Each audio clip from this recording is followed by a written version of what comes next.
Cronos, un encuentro con la historia. Amigos oyentes, bienvenidos a nuestro programa Cronos, un encuentro con la historia. Programa que llega a través de Radio Cóndor, de emisora cultural y universitaria de Manizales, y bajo la dirección del Centro de Historia de Manizales, nuestro presidente Vicente Arango Estrada. Bueno, Vicente, el pasado programa habíamos terminado hablando sobre el gobierno de Reyes en la creación del departamento de Caldas, y ahí hemos dado algunas puntadas sobre esa primera época del gobierno de Reyes. Habíamos hablado de que había sido un buen presidente. Pues hoy podemos tocar ese punto y cuáles serían las obras que sacaron a Reyes como un buen gobernante en su primer periodo. Bueno, muy buenos amigos oyentes. Sí, el general Rafael Reyes, como lo hemos dicho en varias ocasiones, fue un gobierno excelente y un gobierno de gran cambio y de gran importancia para el desarrollo del país. Él se preocupó muchísimo de los ferrocarriles. Pudiéramos decir que es el padre de los ferrocarriles en Colombia. Y padre porque él le dedicó todo su vapor a 10 frentes ferroviarios en Colombia. Decir 10 frentes ferroviarios es una obra de magnitud. Por ejemplo, el ferrocarril de Girardot, que estaba en el kilómetro 49 cuando él llegó al gobierno, llega hasta Facatativá en el kilómetro 132, o sea, son 83 kilómetros, que eso es muchísimo. El ferrocarril del norte se llevó desde Zipaquirá hasta Nemocón. El ferrocarril de Buenaventura Cali avanzó del kilómetro 43 hasta el kilómetro 94, o sea, casi 50 kilómetros o 51 kilómetros. El ferrocarril del sur pasó de Bosa a Chusacá. El ferrocarril de Honda hasta Mariquita, o sea, el que iba de Honda a Mariquita, y su continuación a Ambalema en el kilómetro 119. El ferrocarril de Puerto de Río a Medellín, que avanzó desde el kilómetro 66 hasta el 192, casi 130 kilómetros de lo que había encontrado cuando llegó al gobierno. El ferrocarril de Medellín a Magá se hicieron los primeros 22 kilómetros. El ferrocarril de Puerto Wilches a Bucaramanga avanzó del kilómetro 47 al 62. Yo diría que es el que menos le hizo, pero ahora hablamos de la importancia de estos ferrocarriles.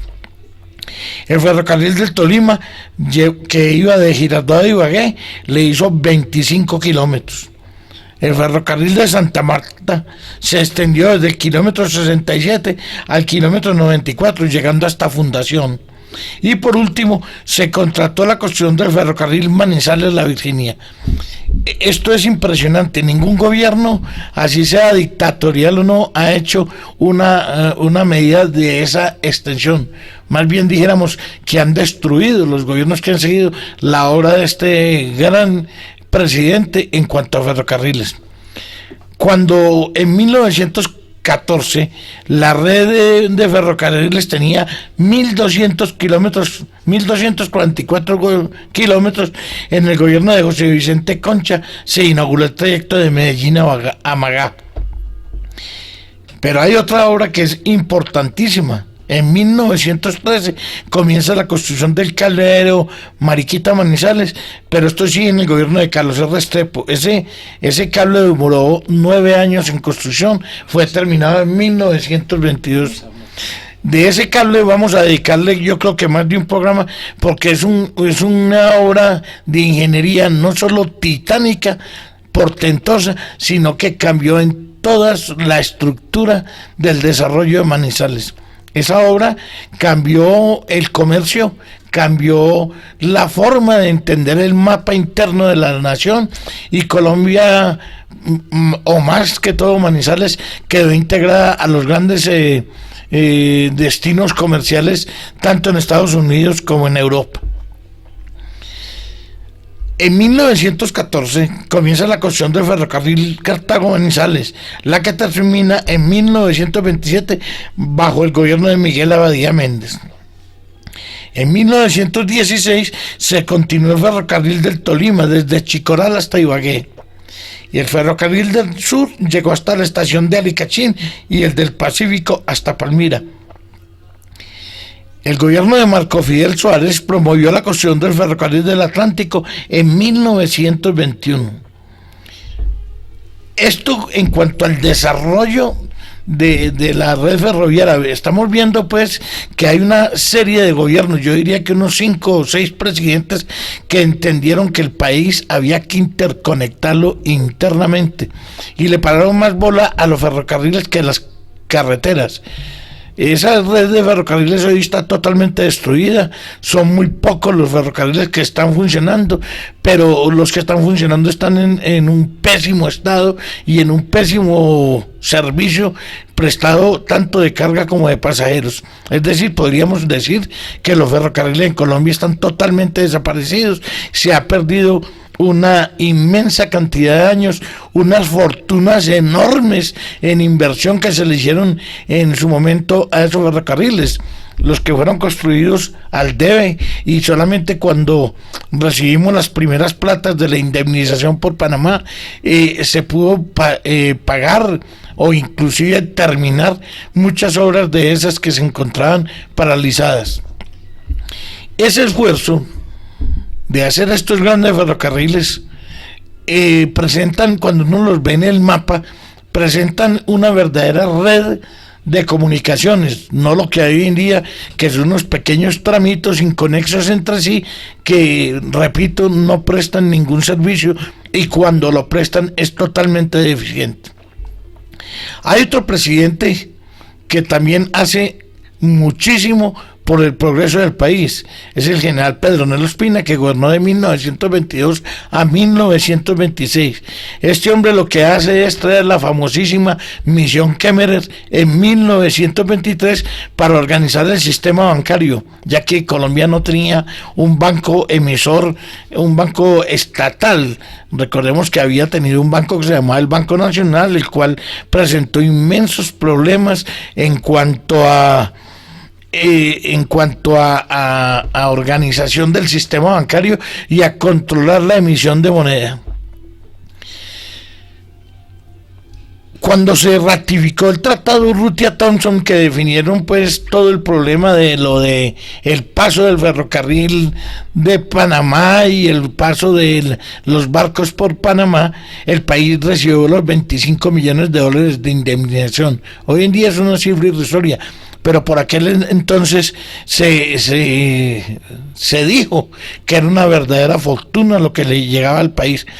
De eso se gastaron 15 millones de dólares solo en ferrocarriles. Entonces podemos darnos cuenta la cuantiosísima inversión que hizo el gobierno en ese sistema de transporte. En ese gobierno del general Pedronel Ospina se hizo el trazado y la construcción del ferrocarril del Nordeste, que va de Bogotá a Ventaquemeada. El trazado y la construcción del ferrocarril de Nemocón a Chiquinquirá. El trazado y la construcción del ferrocarril Pereira-Armenia y de Pereira-Manizales. También el de Facatativá a Puerto Líbano y el de Aguas Claras hasta el Diviso en Nariño. El de Puerto Wilches a Bucaramanga, el de Tuluá a Cartago, el de Cali a Popayán y el de Espinal a Saldaña en la línea Gerardón-Neiva. Vemos cómo esa inmensa red de ferrocarriles se va complementando con pequeños tramos que le van dando un sentido de modernización y un sentido de conexión interna al país. También se hace la construcción del ferrocarril de Palmira a Pradera, el de Timba a Santander, el de Salsar a Armenia, el de Ibagué a Armenia, el de Ambalaima a Ibagué. Se empieza con la construcción del túnel de la Quiebra en el ferrocarril de Antioquia, otra obra monumental. Trazado y construcción del ferrocarril del Carare, que va de Tunja hacia el río Magdalena, la construcción del ferrocarril de Cúcuta a Pamplona, el ferrocarril de Angelópolis a Bolombolo, el de Cibaté a San Miguel, el del Charquito al Salto de Tequendama, el de la Troncal de Occidente, o sea, Bolombolo a Cañavístula.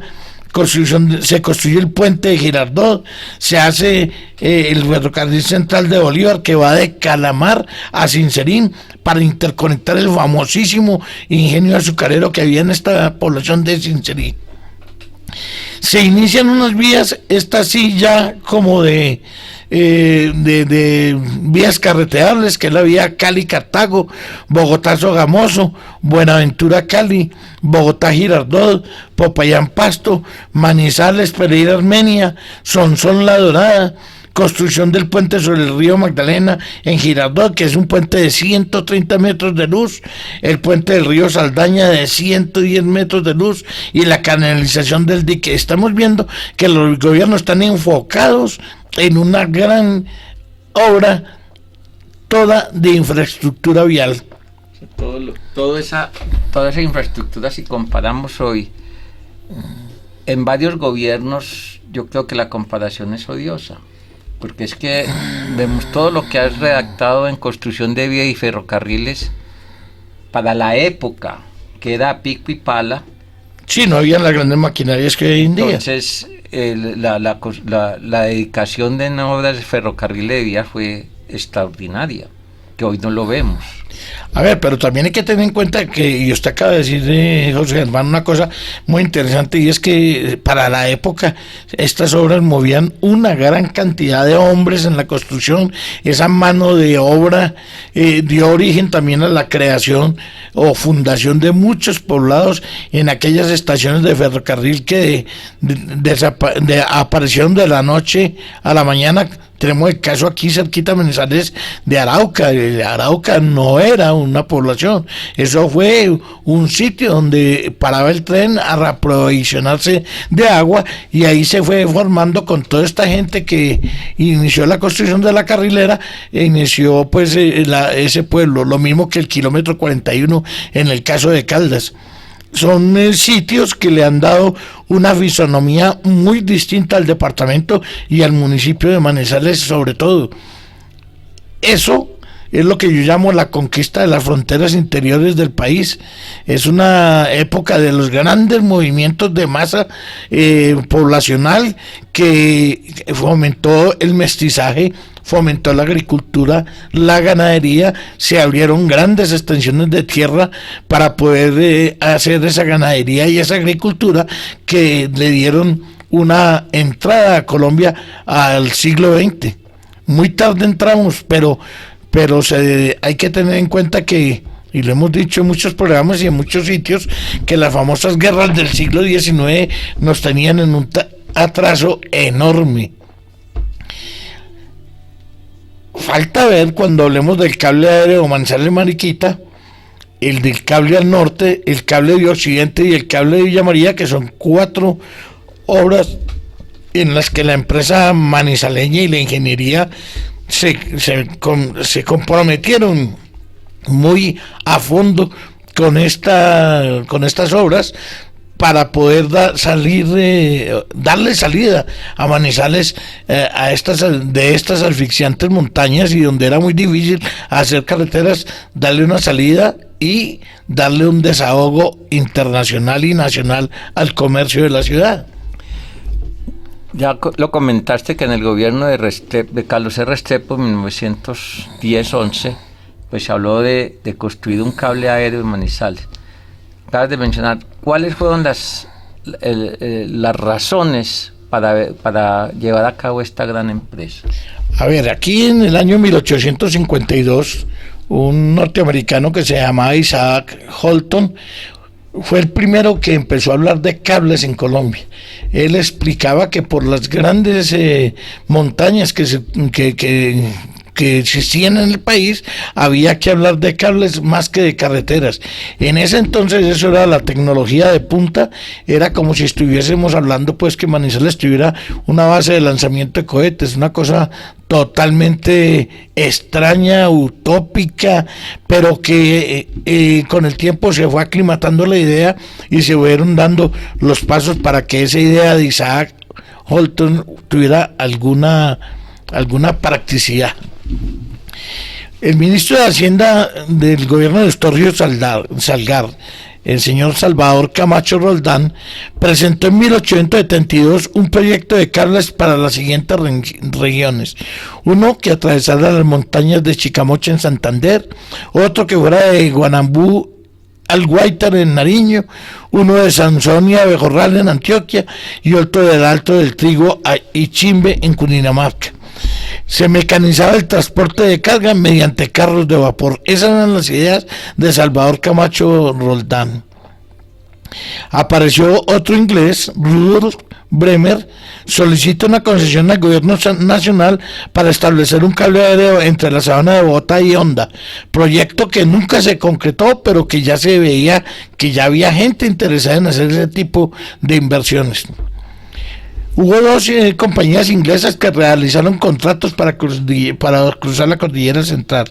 El primero se hizo el 27 de septiembre de 1910 entre el ministro de Obras Eloy Pareja y Arthur Fitz, para tender un cable desde cualquiera de los distritos de Armenia, Calarcá o Salento, hasta un punto a orillas del río Magdalena, entre Girardot y Ambalema. Ahí se ven los rudimentos ya de lo que podría ser el cable de Manizales a Mariquita. Tender un cable entre Popayán y Guapí en el Pacífico. Esos eran los dos proyectos que estaba presentando pues este inglés, y ninguno de esos dos proyectos se concretó.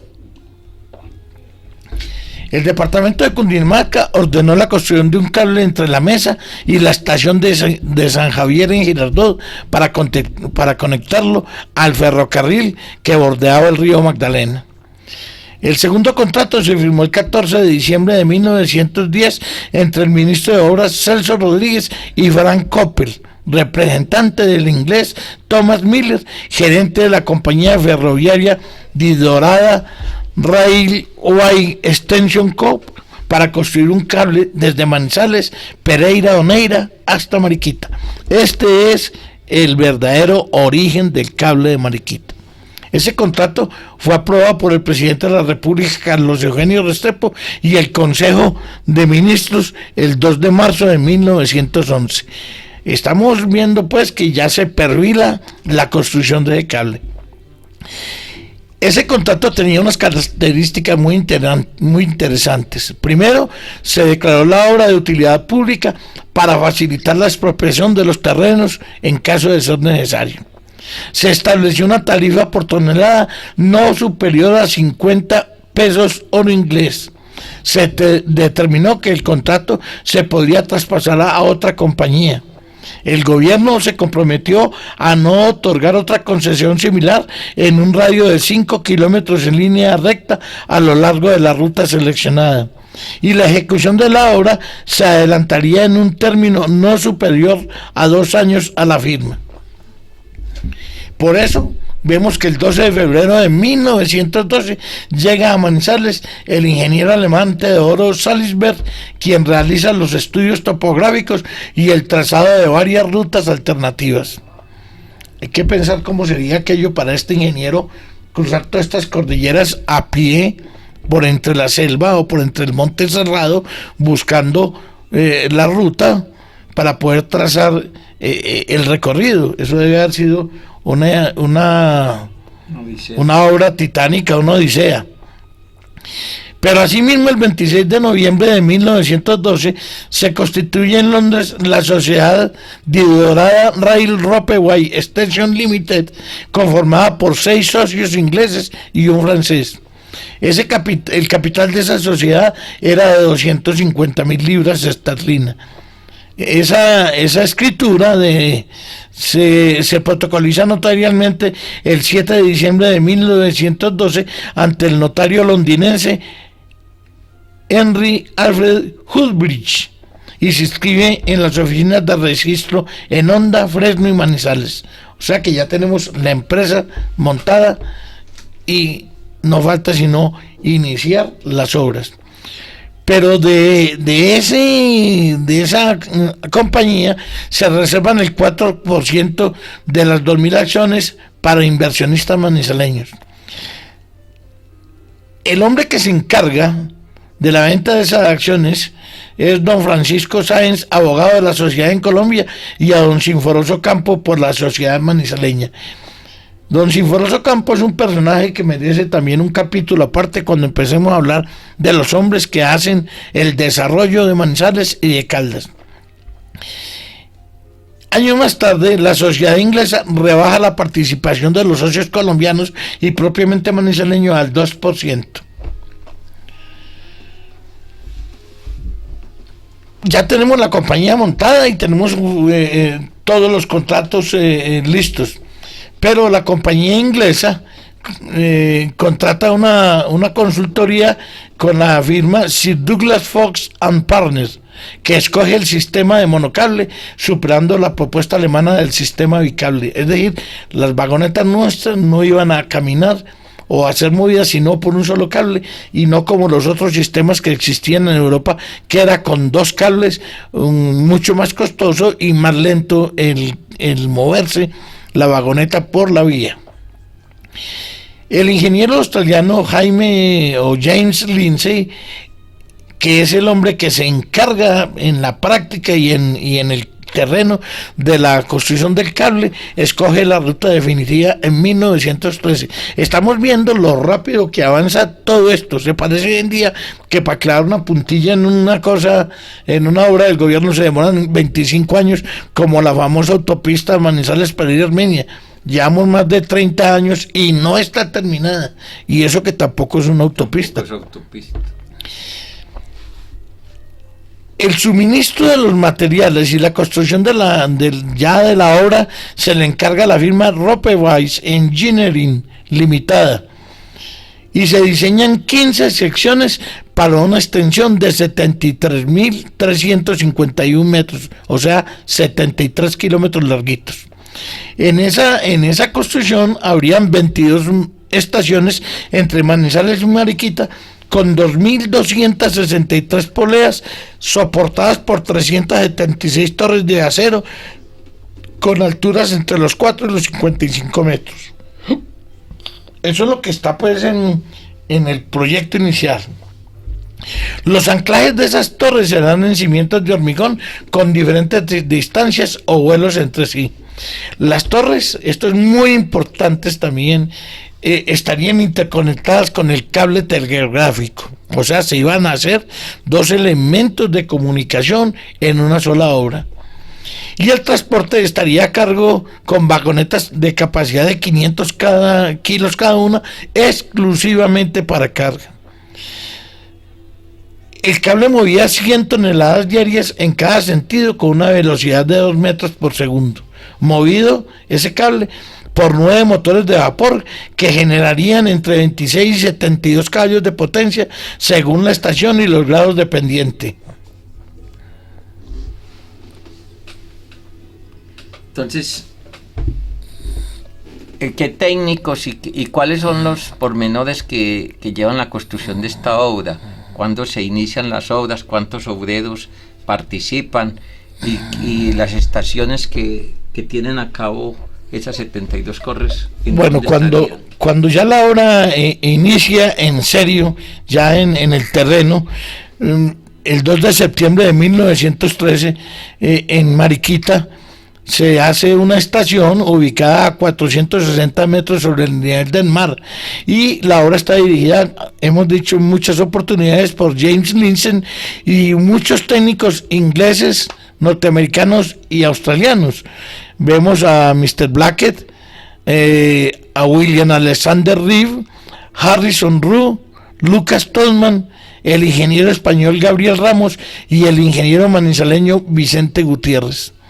Esto nos sonaría como una cosa bastante rara que un ingeniero manizaleño estuviese involucrado en una construcción de esta magnitud, que es una obra de, vuelvo y digo, de tecnología de punta a nivel mundial.